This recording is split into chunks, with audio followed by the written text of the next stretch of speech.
Hey everyone, JB over here at Benchmark Mortgage. Today I want to go through a rent versus buy calculator with you. And I've had a lot of questions about this, obviously, from clients. Is it the right time to buy? Should I wait for rates to come down or prices to come down or what have you? Get the same question from agents whose buyers are telling them that they're thinking about waiting or considering staying where they're at and renting. So let's run through some numbers. I think just looking at the numbers is the best way to approach this. So I'm going to run through some parameters here. We've got Texas. Let's use Williamson County, and let's use a 375K price. And then there's a few different fields that we're gonna fill in here. So let's use 2750, and I'm mirroring a similar situation right now for a client that is thinking about buying a house. They're paying a little under $3,000 a month in rent. The rent's about to go up, so they're evaluating whether or not just to keep renting, sign a new lease, or obviously buy a house. So let's just say renter's insurance is $40 a month, and the average rent increase per year is going to be 3%. Let's just say a little under the average. Okay, I'm going to go conservative on these numbers. So 375 price, average property taxes 2.3%. We know there's some property tax reform coming. Let's just keep that on the high side right now. Monthly mortgage insurance, or excuse me, homeowners insurance, I'm going to say is 175, and then let's just do an annual property tax increase of 2%. Okay, repairs and HOA. Let's say we're going to do $100 a month in repairs and $25 a month in HOA, and then the cost to sell is going to be 6% down the line, right? Presuming they pay a full 6% to sell their home. Let's look at the loan. So we're going to do, let me do a couple quick numbers here. So 375, let's do an FHA loan with 3.5% down. So this is going to be a 361,875. It's going to be an FHA loan. We've actually had a pretty good day in the interest rate market today. Let's just say the rates are 7.5, and mortgage insurance is calculated at about $2,000 a year, which is 166 per month. And then we have our upfront MI. Now, closing costs are going to be a moving target, right? So um, let's just make the presumption that the seller is going to pay some closing costs, but the buyer is still going to come out of pocket for about 5 grand. Most of the contracts we're seeing are having a significant number of seller paid closing costs in Section 12A1B of the contract.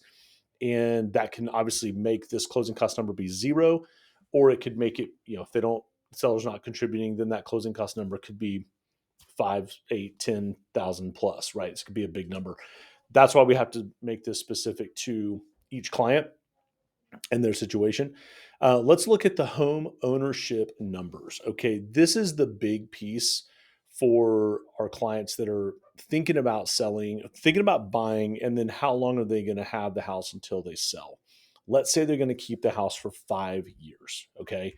Um, the historical appreciation is 4.2%, and the forecasted appreciation, let's just say we're going to use 2.9%. Okay, 2.19, excuse me.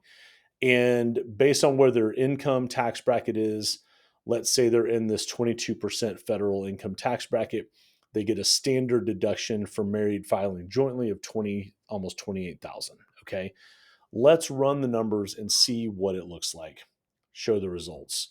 So, over a 5 year span, okay, this is showing that they will be in the red $12,000, meaning they should probably stay renting in this scenario, given the fact that they're going to sell the house in 5 years with 2% appreciation. Here's the powerful number, though, and I think we're forgetting this. If we have the seller pay all the closing costs, go to zero on the closing costs, and we use a 4% appreciation rate, what does that do? That gives us a $28,000 net gain over the next 5 years for over renting. And that's at a 7.5% interest rate. Presuming we can buy the rate down, let's just say we get it to 6.75, that is almost a $40,000 gain over 5 years. And it's over 100 grand 150 grand in 10 years. So what we have to do when we're looking at these scenarios is running through what someone's paying in rent, factoring in that rent increase because it's going to happen. Rents are going to go up because property taxes are going to continue to go up, right? Over time, the rent's not going to come down significantly. And we might see a little dip in prices here and there in pockets, but because of the number of buyers sitting on the sidelines right now, waiting to jump into the market, I do think when rates dip a little bit, you'll see that buyer demand increase. You're going to see prices increase. So, running these calculations, it's not always going to work to $40,000 in the green over 5 years. Sometimes it could be significantly red if someone's paying a very nominal amount in rent, or if their credit score is lower, so their interest rate's a lot higher and their payment's going to be higher. There could be a time where that math equation just doesn't work for a specific buyer. But we are seeing, especially with the buy downs, the lower interest rates, and factoring in just 4% appreciation. Let's change it back to 3 and see what it looks like. It is still to the green about $19,000 over the next 5 years. And that's taken into consideration the 6% for to sell the house. So these are the types of conversations I want to have with you. I want to have with your clients. I want to have specific to a buyer that's evaluating this decision, because I think it really is unique to every borrower. And we've said this before, let's not have our clients disqualify themselves.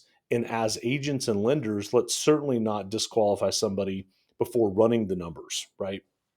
And not prejudging, oh, it sounds like you probably isn't a good time to buy a house. Let's run the math and see, and let the math tell us and make the decision for us. And so I really hope this helps. You guys reach out to me. We can do this in about 5 minutes. This video is 7 minutes long. I could probably do it in faster than that. A little long-winded here, but please, use this. Send it to your clients. This is a 375 price scenario. We can do it at 250. We can do it at 600,000. Any price point, and the numbers are going to tell us what to do. So, looking forward to talking to you soon, and I hope this helps. And just let me know if you have any questions. Take care.